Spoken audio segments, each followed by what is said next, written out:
કેશોદ આંબાવાડી વિસ્તારમાં રાત્રિના જીઆરડી જવાન પર હુમલાની ઘટના સામે આવી। કેશોદ પોલીસ સ્ટેશન હેઠળ જીઆરડીમાં ફરજ બજાવતા જવાન પર યુવક અને યુવતીનો હુમલાની સમગ્ર ઘટના સીસીટીવીના ફૂટેજ સામે આવ્યા। જીઆરડી જવાન રાત્રિના આંબાવાડી વિસ્તારમાં કરી રહ્યા હતા પેટ્રોલિંગ। જીઆરડી જવાનને રાત્રિના શંકાના આધારે પૂછપરછ કરતા ફરવા નીકળેલા યુવક યુવતીએ જવાન ઉપર હુમલો કર્યો હતો। જીઆરડી જવાન ઇજાગ્રસ્ત થતા સરકારી હોસ્પિટલમાં સારવાર માટે ખસેડવામાં આવ્યા હતા। કેશોદમાં આવારા ગર્દીએ માજા મૂકી હોય તેમ જણાઈ આવે છે।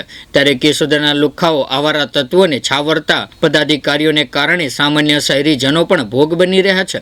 ત્યારે જવાબદાર તંત્રના સમાધાનકારી વલણ અપનાવીને લુખ્ખાઓ આવારા તત્વોને પ્રોત્સાહન પૂરું પાડે છે। ત્યારે પ્રજાના ચૂંટાયેલા પ્રતિનિધિઓ કથળી ગયેલી કાયદો વ્યવસ્થા અંગે ઘોર નિંદ્રામાં હોય તેવું પણ જણાઈ આવે છે। ત્યારે ફરજ પરના જવાન પર હુમલો કરનાર યુવક યુવતીની જાહેરમાં સરભરા કરવા લોકમાંગ ઉઠવા પામી છે। કેશોદ પોલીસે ઇજાગ્રસ્ત જવાનની અરજીને આધારે ફરિયાદ નોંધવાની તજવીજ હાથ ધરી છે। મારું નામ ભરત કુમાર જયંતલાલ ભટ્ટ।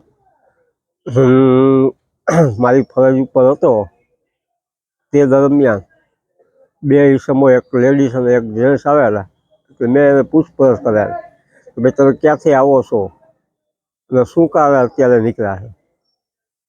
તો એને કીધું કે તું અમને પૂછવાવાળો કોણ? તો મેં કીધું મારી નોકરી છે અહીંયા અને હું મારી નોકરી ઉપર હતો તે દરમિયાન તે બાઈએ મારી ઉપર ઝપાઝપી કરી માર મારેલો અને મારી નાખવાની ધમકી પણ આપેલી। આ કેટલા વાગ્યાની ઘટના હતી અને શું?